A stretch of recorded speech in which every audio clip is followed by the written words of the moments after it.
துரதிருஷ்டவசமாக சில மனித மிருகங்கள் வந்து கடுமையாக தாக்குனதுனால உங்களுடைய மகன் அஜித்குமார் அவர்கள் வந்து மரணம் அடைஞ்சிட்டாங்க. தைரியமாக இருங்கம்மா. உங்களுக்கு நீதி கிடைக்கின்ற வரை அதிமுக உங்களுக்கு துணை நிற்கும், நாங்களும் உங்களுக்கு துணை நிற்போம். இது மீள முடியாத துயரம். ஒரு தாய் வந்து தன்னுடைய மகனை இழக்கிறதுங்கிறது ஒரு மிகப்பெரிய கொடுமையான விஷயம். இது யாராலையும் மன்னிக்க முடியாதது. இதை வந்து பெற்ற தாய்க்கு தான் அந்த வழி தெரியும். அதனால் வந்து நீங்கள் வந்து மனம் தளராமல் எவ்வளோ ஆறுதல் சொன்னாலும் அது ஈடாகாது. இருந்தாலும் நீங்கள் இருக்கிற குடும்பத்தில் இருக்கிறவங்க மன நிம்மதி இருக்குது, நீங்களும் நிம்மதியாக இருந்தால் தான் அவர்களும் இருப்பாங்க. அதனால் நாங்கள் உங்களுக்கு முழு துணையாக இருக்கிறோமா. இதை நீதிமன்றத்திலையும் அதிமுக சார்பாக வழக்கு தொடர்ந்துருக்கோம்.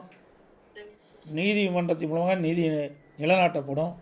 உங்களுக்கு நியாயம் கிடைக்குமா. மனம் தளராது இருக்குமா. என்னுடைய ஆழ்ந்த இரங்கலை வருத்தத்தையும் தெரிவிச்சுக்கிறேம்மா. இந்த நிகழ்வு மீள முடியாதது. ஒரு கொடுமையான சம்பவம் நடந்து முடிஞ்சிட்டுது.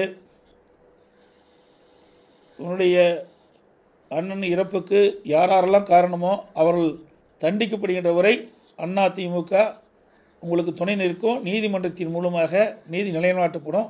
தைரியமாக இருங்கப்பா. உடைய ஆழ்ந்த இரங்கலை வருத்தத்தை நான் தெரிவிச்சுக்கிறேன்.